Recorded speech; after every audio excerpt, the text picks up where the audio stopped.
The first discussion in the prelims pointer section is based on PM address on the Guru Tegh Bahadur's Shahidi Divas. PM was delivering a video message on the 350th Martyrdom Samagam of Shri Guru Tegh Bahadur Sahib Ji in Kharghar, Mumbai. Now, important from the perspective of history and personality in news, here are some prelim pointer related to Guru Tegh Bahadur Ji. So, he was 9th Guru of the Sikh religion, and he was the youngest son of the 6th Sikh Guru, Guru Har Gobind Ji. In 1964, he succeeded Guru Har Krishan as the 9th Sikh Guru. His son was Guru Gobind Singh Ji, who became 10th Sikh Guru.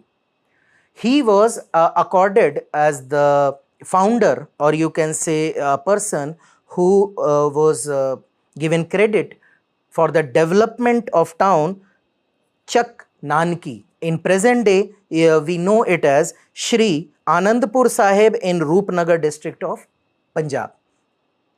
He also contributed more than 100 poetic hymns to the Granth Sahib, covering varying fields, varying themes, varying ideas, but central to it was the universal brotherhood and religious freedom apart from the courage and sacrifice.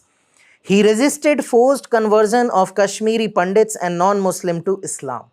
And that is why he was accorded the title of Hind the Chadar.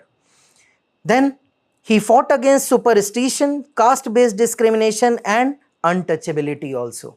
For his refusal to get converted to Islam, he was publicly beheaded in 1975 in Delhi at a place known as Seesganj Sahib Gurdwara in Chandni Chowk area.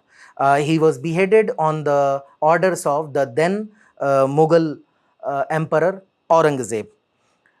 His cremation was held at Rakabganj Sahib Gurdwara in Delhi itself.